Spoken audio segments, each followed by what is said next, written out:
আমার মধ্যে তো মনে হচ্ছে অ্যাকচুয়ালি ফাইনাল এক্সামের আগে যে ভয়টা কাজ করে ওরকম একটু ভয় কাজ করছে। ওই যে স্কুল ডেইজে যে শিক্ষার্থীরা যেগুলো ফিল করতো পরীক্ষার আগের দিন, এক্সামের রেজাল্টের আগের দিন যে ফিলটা আসছে, এখন ওই রকমই একটা ফিল পাচ্ছি। আই কন্ট্যাক্টের একটা ব্যাপার থাকে, তো আমার কাছে মনে হয় কি যে ভাইয়া অ্যাকচুয়ালি আমাকে হাতে খড়ি দিয়েছে যে কোন দিকে কিভাবে তাকাতে হবে বা কোনটা কিভাবে চোখ দিয়ে কিভাবে কথা বলা যায়। তো সবকিছু নিয়ে ছোট ছোট ছোট ছোট করে সে আমাকে শিখিয়েছে। তো সেটার জন্য আমি গ্রেটফুল যে সে তার এত টাইমের মাঝখান থেকে, এত বিজি টাইমের মাঝখান থেকে আমার জন্য সময় বের করে এক্সট্রা 3 দিন রেখেছে রিহার্সালের টাইম, যেটা আসলে কেউ করতে চায় না। অ্যান্ড নিউ কামারের জন্য তো এটা আসলে খুবই বড় একটা পাওয়া। তো সেদিক থেকে আসলে আমি সবসময় গ্রেটফুল থাকবো। নীলা, আমি একটু যেতে চাই, আপনি কন্টেন্ট ক্রিয়েশন করেন এবং আপনাদের আগে একটা ছোট কাজও হয়েছে, এবং তার পরবর্তীতে এই যে কাজটা নিয়ে আমরা এখন কথা বলছি, আমরা সবাই খুবই অপেক্ষা করছি কাজটা ভালো হোক, সে প্রত্যাশা তো আছে।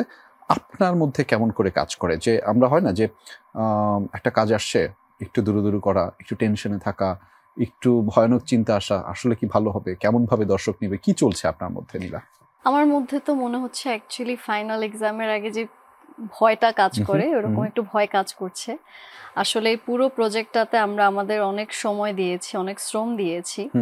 তা তো সময় শ্রম দেওয়ার পর এখন যেহেতু আর কয়েক ঘন্টা বাকি আমাদের ফলাফল দেখার জন্য, তো ওই যে স্কুল ডেইজে যে শিক্ষার্থীরা যেগুলো ফিল করতো পরীক্ষার আগের দিন, এক্সামের রেজাল্টের আগের দিন যে ফিলটা আসছে, এখন ওই রকমই একটা ফিল পাচ্ছি। বাট হোপফুল যে সবকিছু সুন্দর মতো যাবে। অ্যান্ড যেহেতু আমার প্রথম কাজ, অ্যান্ড আমি আশাবাদী যে যদি ভালো লাগে দর্শকদের তাহলে আমি কন্টিনিউ করব। কন্টেন্ট ক্রিয়েশন ওইটা আছে, বাট পাশে থেকে আমি যদি এটা আমার ভালো লাগে বা মানুষ পছন্দ করে তাহলে এটাতেও আমি নিজেকে দেখতে চাই। মানুষের পছন্দ থেকে তৌসিফকে অনেকেই বলছিলেন যে একটি নতুন জুটি তারা দেখতে চান, এবং সেইভাবে একজনকে ইন্ট্রোডিউস করাচ্ছে তার সাথে। তৌসিফ তো আমাদের কাছে অনেক বড় মানুষ, অনেক জনপ্রিয় মানুষ, অনেক ভালো কাজ করেন, ফলে তার সাথে কাজ করাটা কি একটু চ্যালেঞ্জের, ভয়ের? আপনি অনেকটা জায়গায় লিখেছেন যে আপনি তার ডেডিকেশনের প্রেমে পড়েছেন, বলেছেন বিভিন্ন পত্রপত্রিকায়। আপনাকে যেভাবে সে সহযোগিতা করেছে, গাইডেন্স দিয়েছে, সেটাকে আপনি ইতিবাচকভাবে দেখছেন, এবং আপনি তার হার্ড ওয়ার্কিং নিয়েও কথা বলেছেন। মানে সেটা আমরা জানি যে তৌসিফ কেমন, কিন্তু উনি কেমন করে আপনাকে সহযোগিতা করেছে সেটি যদি একটু জানাতেন নীলা।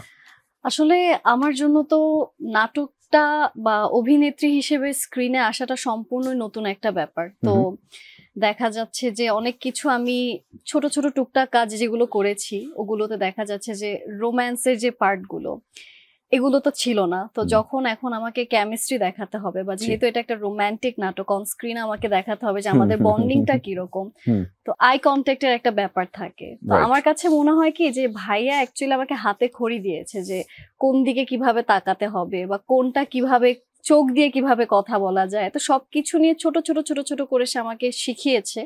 তো সেটার জন্য আমি গ্রেটফুল যে সে তার এত টাইমের মাঝখান থেকে, এত বিজি টাইমের মাঝখান থেকে আমার জন্য সময় বের করে এক্সট্রা 3 দিন রেখেছে রিহার্সালের টাইম, যেটা আসলে কেউ করতে চায় না। অ্যান্ড নিউ কামারের জন্য তো এটা আসলে খুবই বড় একটা পাওয়া। তো সেদিক থেকে আসলে আমি সবসময় গ্রেটফুল থাকবো।